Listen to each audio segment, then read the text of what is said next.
is a life, their mind is their weapon, and they all have a story to tell. Welcome to the Rose Room, because women deserve their flowers. Tonight, we have poet and performative artist Rayana Young. Let's join the We conversation. all sensitive about our shit. Right, right. So if you're coming to me, it's because you see something that I'm doing that you value. So if I'm giving my opinion, it's because you like what I got going on. That's how I take it. So not advice, it's opinion. Now, if they Opinion. did come to you for advice, is it usually good advice that you give? I am very raw when it comes to if you give me the green light to critique anything you're doing because I love all forms of art. I'm gonna go in a little bit with love, respectfully. Right. Yeah. See, the people who knew me before I did all this poetry and Black Power and all that stuff, they see this and they be like, I know you ain't out here acting like a upstanding gentleman. You know? Wow. We need to hear some of this poetry of music because why they think that? Right. So people who knew you before your poetry, do they look at you differently? They are very proud of me. So I've always been a creative and a hustler. Like if I had to combine the two, that would be the perfect description of me. So in college, like I had the dance team. Some people have seen me do poetry here and there in college as well. Just as far as my social media, just writing out my thoughts in a poetic way. So they know I'm a creative, but seeing the extent of which I'm doing it now, I can't even tell you how many people have reached out like, I need to come see a show. Like, I'm so proud of you. Like, you're a natural. So I don't think they're surprised. I think they're just happy for me. Right. And we all Yeah. have different parts of us. So when you are on stage, speaking of stage, what part of you comes out the most? It's the part that is not shy, not timid, like just kind of like, hey, I'm here and y'all gonna listen to what I have to say. Right, right. And I hope y'all vibe with it. But at that point, it's like, I'm here, y'all gonna listen. It's like a owning the room type of energy at that point. And that's kind of what I was going to lead to. Like when you're writing, are you thinking about how much the crowd is going to love it? Or are you just writing for yourself? Like, hey, if y'all get it, y'all get it. If Yeah. you don't, take it home, figure it out. I'm gonna be real with you, okay? Because that's a great question. And this is gonna be my opinion on how things should be at this point and how I carry it and why. So I've been writing since I was 12, and it's always been for me, hence my Instagram name, Just Ray's Journal. It's my journal entries, it's my writing. But once I started taking performing seriously, I started considering the audience because I care. Right. It's like you paid money to be at this show. I'm checking the temperature of the room, kind of seeing what else they respond to, and that helps me decide my piece. Also, when I'm writing now, I'm thinking about how I want to pull the crowd in.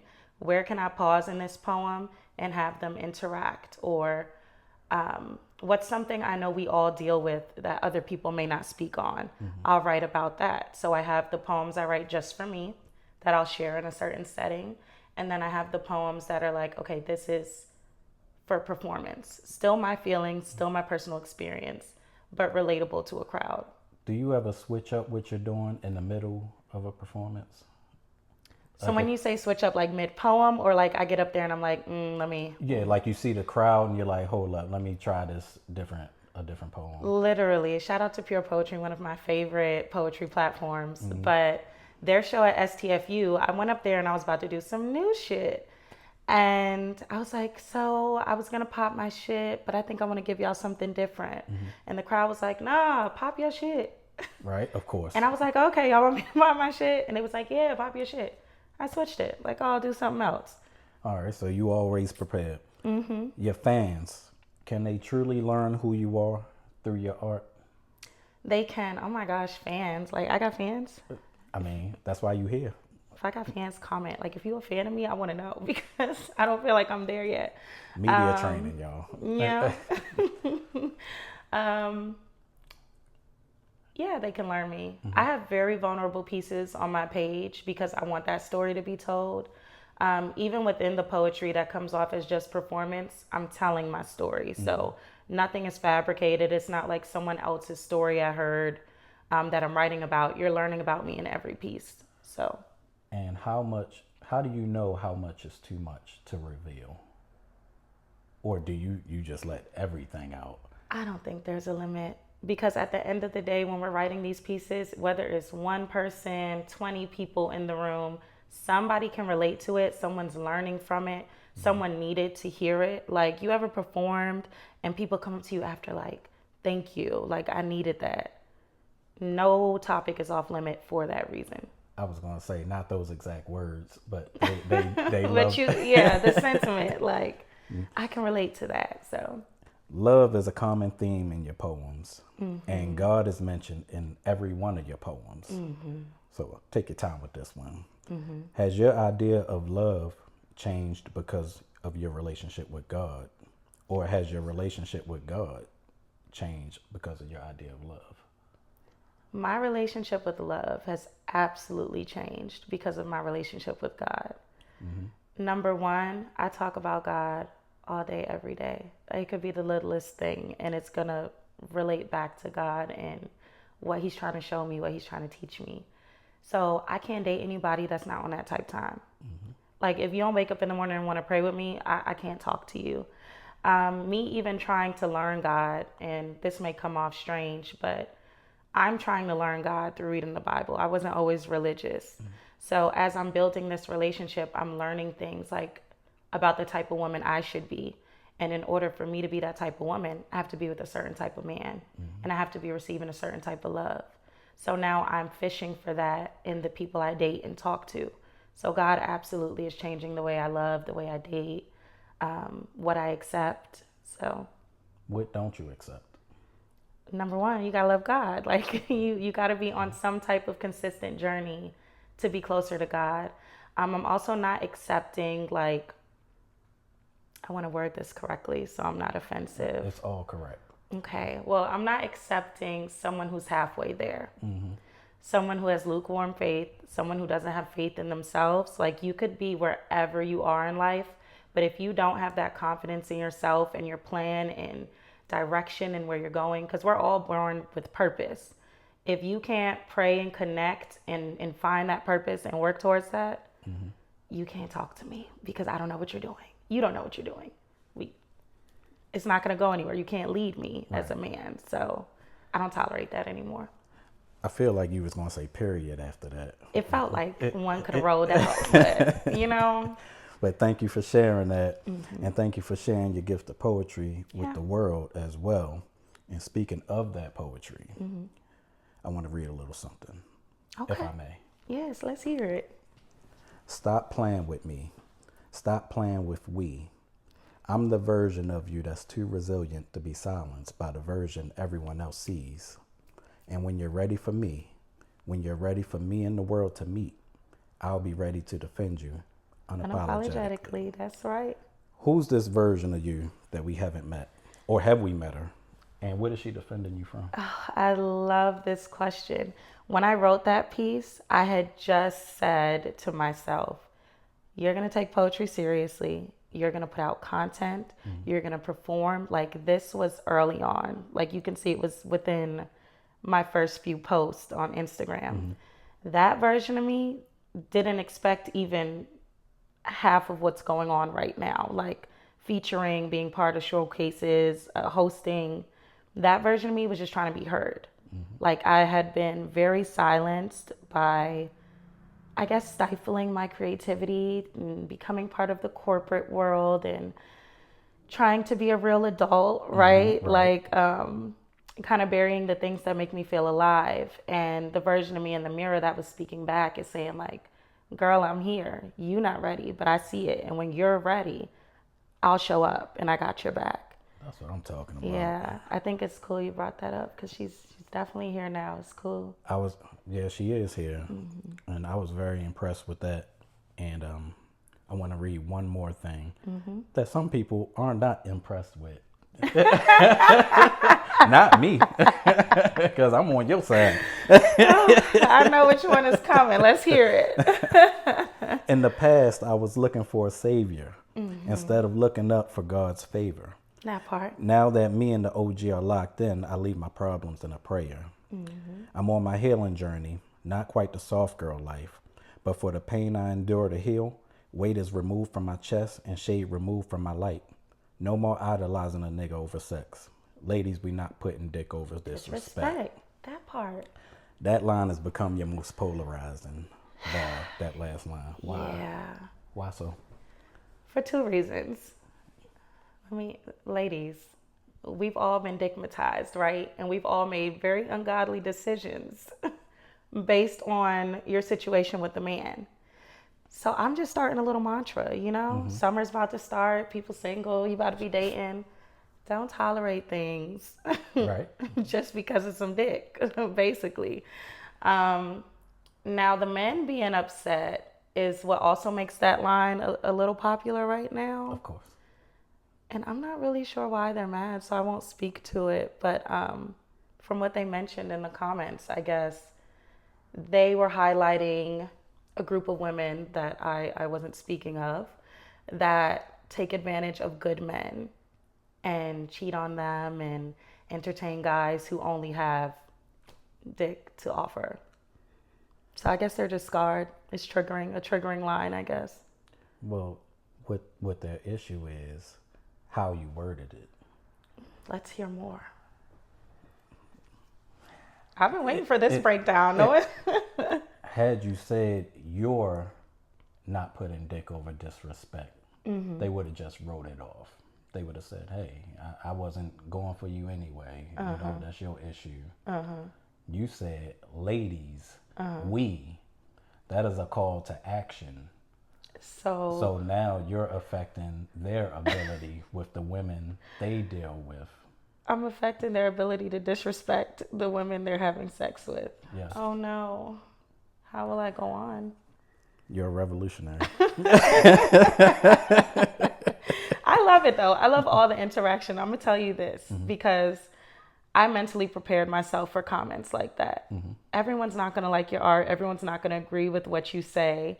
And that's fine because I also studied psychology in college and I love seeing how different people's minds work. And when I read those comments, I was like, someone hurt you or you're not healed or you're not ready to commit. So the idea of this doesn't sound good to you. I don't take it personal. It's like, okay. Yeah, I had interesting to read. I had to prepare myself, you know, when I became an artist also. I had to prepare for the no's, prepare for the no callbacks and all of that. People running off with my money. A DJ did that. We're going to have to talk about that one off camera. Excuse me? What? Yeah, but even with what you said about the men and them being triggered, I've still seen you hold men in high regards. From your uncle who first believed in your poetry, your favorite artist, Foggy Raw, to the Ghetto Messiah who's performing later. You still want to go see him? Yeah, I'm going to try to stop by there, yeah. All right, cool. I'll see if I'm sleepy or not after this. I'll pull up. I got to look up the distance. Like, if we're talking 30 minutes. Yeah, it's on the other side of town. Is it? Yeah. Bel Air Road. I might drive 30, forget I'm sorry. Might drive 30. You see what I mean? How do you still have that respect and admiration, appreciation for men, although men haven't always given it to you or women in general? I love men. Like, period. I write about my love for men a lot because I can never be a man. Like, everything a man brings to the table, you got it. You got it, King, because I need you. I couldn't do it without you. So that's why I will always honor men, hold them to a high regard because they're needed.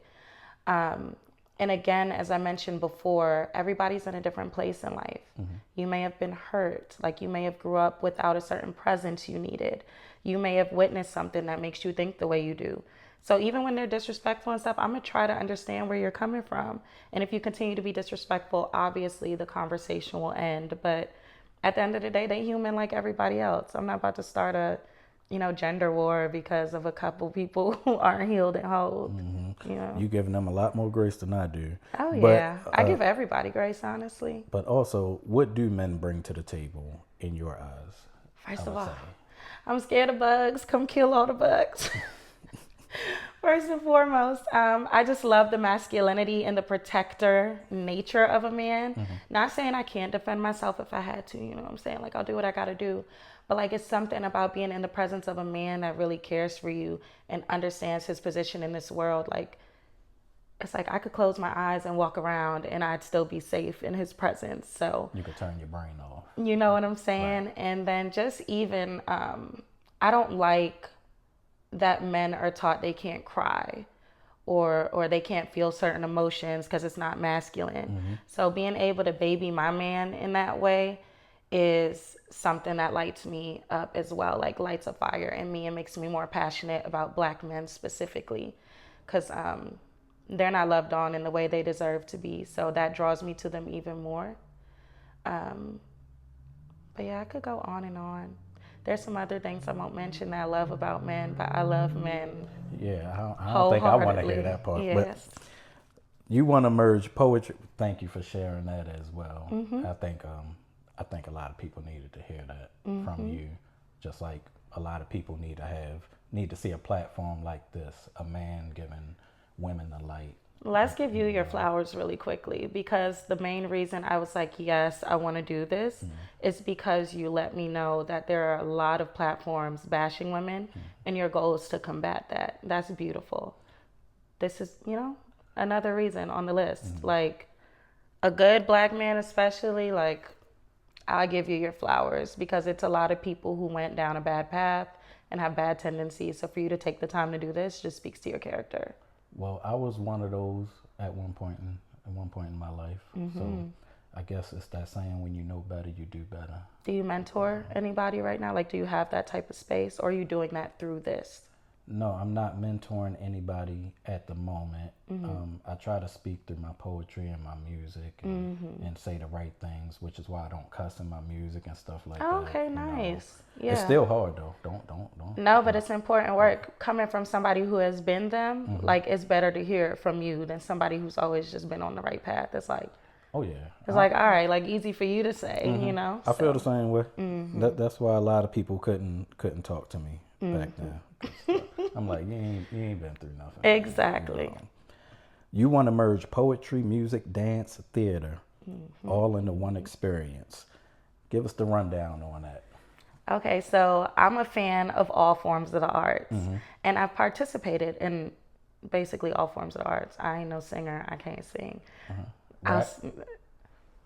You rap? I mean, you're from Brooklyn. I got bars, okay? Yeah. Fun fact, I make my girls go to the studio every year for my birthday, and we go rap. We did like 3 different songs last year. Oh, I'm going to have to get you in the studio. My kitchen pantry right there. I'm trying to tell you. I might show you up a little bit, so I don't know. If you got ego, don't invite me. Yeah, do what you got to do. But yeah, you got the music, the poetry, dance. You were the president of your dance team. Yep, right? I was president of my dance team in college. Yep. And what about theater? What's your background? Theater, I just merged it into everything. So even with dance, like we would put together a set and I would have them acting things out in between the scenes, like whether it was a dance battle, whether it was a situation, whether it was boys versus girls, whatever. It was like theatrical. I love adding a little element of theater into everything because I feel like it makes it a show. Right. So for my last feature, I incorporated a scene where I had the very talented Kenyatta come in and pretend to be my ex-boyfriend, breaking into the show saying, hey, that poem was about me. What are you talking about up here? That's crazy, like in a poetic way. The whole room was silent and just looking like, are we about to have to jump this man? You know what I mean? And I feel like adding that element separates it from when I get on the mic to just do a poem at an open mic versus this is my 20 minutes and my time and I'm here to put on a show. So yeah, I had someone sing as well. So just incorporating different forms of art in every performance or every feature is my goal. What's something you want for your life that has nothing to do with art? Something I want for my life that has nothing to do with art is to make a really good life for my nephew. So I'm an auntie mom. When did I get full custody of him? He was 8 and he'll be 14 this year. And I didn't know anything about being a mom. I don't have any kids of my own. So it was literally God-led for me to take him in. And ever since then, I've just been like, I want to do a good job. Like, I want to be a good parent to this child. Like, I don't want him to have to worry about the things I worried about as a child. So outside of poetry, outside of making a name, a living, whatever for myself, is making a better life for him. Happy early Mother's Day. Thank you. You're welcome. Where can they follow you? At JustRays_journal on Instagram. I'm working on Facebook and all the other mediums, but for now, just Instagram. All right. Look at the camera and give the people your last words, whatever that may be. Okay, well, I will leave you with this. I appreciate you if you made it to the end of this interview. Thank you for your support. Please continue to support me on this journey. And I don't know. I don't have anything else. Can we redo that? I don't know. Go ahead. It's still recording. I don't know what to say to the people. You just said it. Can I just thank you? You deserve your flowers. Okay. Well, thank you for listening. Thank you for tuning in.